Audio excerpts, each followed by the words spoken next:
Saindhavi and GV Prakash இவங்க ரெண்டு பேரும் விவாகரத்து வாங்கி பிரிஞ்சதுக்கு அப்புறமா எந்த இடத்துலயும் அதுக்கான காரணத்தை சொன்னதே இல்ல. விவாகரத்தை பத்தி பேசினதும் இல்ல.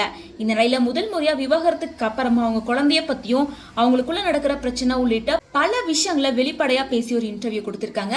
அதுல அவங்க என்ன சொல்லியிருக்காங்கன்னா, நிஜமா சொல்லணும்னா எந்த ஒரு மனுஷனும் விவாகரத்து பண்ணிக்கணும் அப்படின்னு நினைச்சு கல்யாணம் பண்ணிக்கவே மாட்டாங்க. எல்லாருக்கும் அந்த ரிலேஷன்ஷிப்ல காலம் முழுக்க இருக்கணும் அப்படின்ற ஆசை இருக்கும். ஆனா சில காரணங்களால நம்ம நினைச்சு பார்த்த மாதிரி அது நடக்கிறதே இல்ல. அதனால நாங்க ரெண்டு பேரும் மியூச்சுவலா பேசி பிரிஞ்சிட்டோம். சோ அவர் நல்லா இருக்கணும் நான் நினைக்கிறேன், நான் நல்லா இருக்கணும் அவர் நினைக்கிறாரு. சோ எங்களுக்குள்ள பிரிவு இருக்குதான், பிரியவும் எங்களுக்கு மனசு கஷ்டமா தான் இருக்கும். ஆனா அதை எப்படி ஹேண்டில் பண்றோம் அப்படிங்கறது முக்கியம். ஏன்னா எங்களுக்கு அன்பின்ற குழந்தை இருக்கா. சோ அவதான் எங்களோட பெரிய பாசிட்டிவே. நான் நிறைய கவுன்சிலிங் தெரப்பி எடுத்துக்கிறேன். இது எனக்கான ஒரு ஹீலிங் ப்ராசஸ் தான். அது மட்டும் இல்லாம நானும் ஜீவியும் ஒரே மைண்ட் செட்ல தான் இருக்கோம். கோ பேரண்டிங்ல தான் ரெண்டு பேரும் இருக்கோம். எங்க ரெண்டு பேரும் என்ன வேலை செஞ்சாலும் என் குழந்தைக்காக ஒன்னாதான் முடிவெடுப்போம்.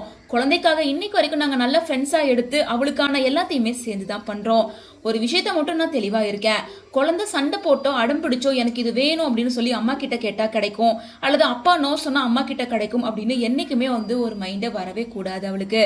ஸோ அதுக்காக நாங்க ரெண்டு பேருமே அவ முன்னாடி கத்தியோ சண்டையோ போட்டதே இல்லை.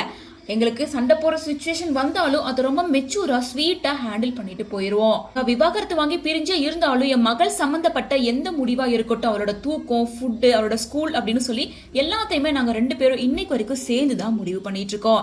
நாங்க ரெண்டு பேரும் பிரியறதுக்கு முன்னாடி கூட நாங்க ரெக்கார்டிங் போகும்போதெல்லாம் ரொம்ப ப்ரொஃபஷனலா தான் மீட் பண்ணிப்போம், ப்ரொஃபஷனலா தான் பேசுவோம். அந்த ஃப்ரெண்ட்ஷிப் பாண்ட் இப்போ எங்களுக்குள்ள இருந்துட்டு தான் இருக்கு. நாங்க விவாகரத்துக்கு முன்னாடி நல்ல ஃப்ரெண்ட்ஸா இருந்தோம், விவாகரத்துக்கு அப்புறமாவும் நல்ல ஃப்ரெண்ட்ஸா தான் இருக்கோம். அப்படித்தான் எங்க ரிலேஷன்ஷிப் ஸ்டார்ட் ஆச்சு. இப்பவுமே எங்க ரிலேஷன்ஷிப் நல்ல ஃப்ரெண்ட்ஷிப்போட தான் முடிஞ்சிருக்கோம். எனக்கு ஜிவி பிரகாஷ் சொன்ன ஒரு விஷயம் என் வாழ்க்கையில இன்னைக்கு வரைக்கும் மறக்க முடியாம இருக்கு. அப்படின்னா, விழி மூடி யோசித்தால் பாட் ரெக்கார்டிங் அப்ப ஒரு கிளாஸ் மேல தண்ணி ஒன்னா எப்படி இருக்குமோ அந்த மாதிரி வாய்ஸ் இருக்கணும்னு கேட்டாரு. அவர் கொடுத்த அந்த எக்ஸ்பிளனேஷன் இன்ன வரைக்கும் என்னால மறக்கவே முடியாது. ஜிவி சொன்ன வார்த்தைகளை என் வாழ்நாள் முழுக்க நான் மறக்க மாட்டேன். எங்களுக்குள்ளார அப்படி ஒரு பாண்டிங் இருக்கு. மேலும் சைந்தவியோட இந்த இன்டர்வியூ ரொம்ப எமோஷனலா இருக்கு அப்படின்னு சொல்லி பலருமே சைந்தவி ஜிவி ரெண்டு பேரும் பிரியாம சந்தோஷமா வாழ்ந்திருந்தா நல்லா இருக்கும் அப்படின்னு சொல்லிட்டு அவங்களோட ஒப்பீனியனை ஷேர் பண்ணிட்டு இருக்காங்க.